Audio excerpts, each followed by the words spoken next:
గత 15 ఏళ్లుగా కాంట్రాక్ట్ పద్ధతిపై రోగులకు సేవలు అందిస్తున్న తమను కాదని తక్కువ విద్యార్హత కలిగిన ఏఎన్ఎంలకు పదోన్నతి కల్పించడం అన్యాయమని ఆంధ్రప్రదేశ్ నర్సెస్ స్ట్రగుల్ కమిటీ ఆందోళన వ్యక్తం చేసింది. కమిటీ ఆధ్వర్యంలో కాకినాడ జిల్లా కలెక్టర్ కార్యాలయం వద్ద నిరసన చేపట్టిన నర్సులు న్యాయం చేయాలంటూ నినదించారు. కాకినాడ ప్రభుత్వ ఆసుపత్రి నుంచి కలెక్టరేట్ వరకు ర్యాలీ నిర్వహించి తమ డిమాండ్లు తక్షణం పరిష్కరించాలని డిమాండ్ చేశారు.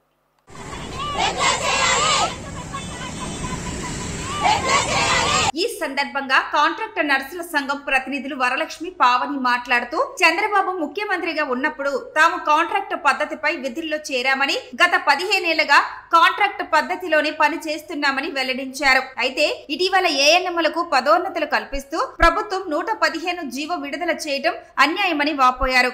ఏఎన్ఎంలకు విద్యార్హత లేదని, అన్ని విధాల అర్హత గల తమను కాదని ఏఎన్ఎంలకు పదోన్నతి కల్పించడం దారుణమని విమర్శించారు. ఇతర ప్రభుత్వ శాఖల్లోని కాంట్రాక్ట్ సిబ్బందిని రెగ్యులర్ చేసిన ప్రభుత్వం తమ పట్ల ఎందుకు అలసత్వం ప్రదర్శిస్తుందో అర్థం కావడం లేదని పేర్కొన్నారు. ముఖ్యమంత్రి చంద్రబాబు, ఉప ముఖ్యమంత్రి పవన్ కళ్యాణ్ స్పందించి తమకు న్యాయం చేయాలని విజ్ఞప్తి చేశారు. గత 3 రోజుల నుంచి కూడా మేము నిరసన తెలియజేస్తూనే ఉన్నాము. జీవో నెంబర్ 115 అనేది రిలీజ్ చేశారు. అది ఏంటంటే ఏఎన్ఎంస్ గా ఉన్న వాళ్ళని మా జిఎన్ఎం పోస్టులు ఇచ్చి వాళ్ళని రెగ్యులర్ చేస్తానని చెప్పి ఆ జీవో నెంబర్ 115ని ఇచ్చారండి. ఇది ఎంతవరకు కరెక్ట్ అనేది ఒక్కసారి గవర్నమెంట్ నేను ప్రశ్నిస్తున్నానండి. ఎందుకనేసి అంటే జీవో నెంబర్ 115 వల్ల ఎంతో నష్టం జరుగుతుందండి. మా క్వాలిఫికేషన్ వేరు, వాళ్ళ క్వాలిఫికేషన్ వేరండి. మాకు గవర్నమెంట్ అనేది డిఎస్సి సెలక్షన్ కింద అండర్ కాంట్రాక్ట్ బేసిక్ లో మాకు సెలెక్ట్ చేసుకొని మెరిట్ లిస్ట్ వారీగా మమ్మల్ని సెలెక్ట్ చేసుకున్నారండి. ఈ సెలక్షన్ ఎప్పుడు జరగలేదండి. గత 15 సంవత్సరాల నుంచి అంటే 3 ప్రభుత్వాలు మారాయండి మేము కాంట్రాక్ట్ బేసిక్ లో ఉండగా. ఫస్ట్ ఏంటంటే నారా చంద్రబాబు నాయుడు గారు తీశారండి ఇది. తర్వాత నారా చంద్రబాబు నాయుడు గారు 5 ఇయర్స్ లో కూడా మేము కాంట్రాక్ట్ బేసిక్ ఉన్నాం. తర్వాత రాజశేఖర్ రెడ్డి గారు 5 ఇయర్స్ పరిపాలనలో కూడా మేము కాంట్రాక్ట్ బేసిక్ లోనే ఉన్నాం. తర్వాత మళ్ళీ జగన్ గారు వచ్చిన తర్వాత కూడా మేము కాంట్రాక్ట్ బేసిక్ లోనే ఉన్నాం. అంటే 15 సంవత్సరాల నుంచి మేము కాంట్రాక్ట్ బేసిక్ లోనే ఉన్నామండి.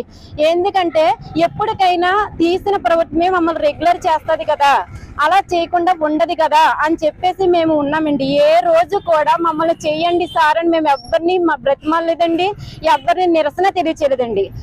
మేము 15 సంవత్సరాల నుంచి కాంట్రాక్ట్ బేసిక్ లో గవర్నమెంట్ హాస్పిటల్లో పనిచేస్తామండి.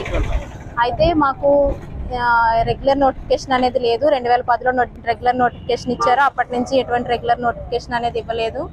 అలాగే మనతో పాటు పక్క రాష్ట్రాల్లో ఉన్నటువంటి తెలంగాణలో రాష్ట్రం ఎప్పుడైతే విడిపోయిందో అప్పుడు అక్కడ కాంట్రాక్ట్ బేసిక్ వాళ్ళందరినీ రెగ్యులర్ చేశారు. కానీ ఇక్కడ మమ్మల్ని ఎవరిని రెగ్యులర్ చేయలేదు. తర్వాత 3 సార్లు వాళ్ళు రెగ్యులర్ నోటిఫికేషన్ కూడా ఇచ్చారు. కానీ మా దగ్గర ఎటువంటి రెగ్యులర్ నోటిఫికేషన్ ఇవ్వలేదు. ఇప్పుడు ఏఎన్ఎం నుంచి జిఎన్ఎంకి ట్రైనింగ్ ఇచ్చి వాళ్ళకి రెగ్యులర్ పోస్టింగ్స్ ఇస్తున్నారండి. 115 జీవో అని ఒకటి రిలీజ్ చేసి దాని ద్వారా వాళ్ళకి రెగ్యులర్ పోస్టింగ్ అనేది ఇస్తున్నారు. మేమైతే ఎన్నో సంవత్సరాల నుంచి రెగ్యులర్ పోస్ట్ కోసం మేము ఎదురు చూస్తున్నాము. మమ్మల్ని అందరినీ పక్కన పెట్టేసి ఇప్పుడు వాళ్ళు రెగ్యులర్ చేయడం అనేది ఎంతవరకు కరెక్ట్ అండి?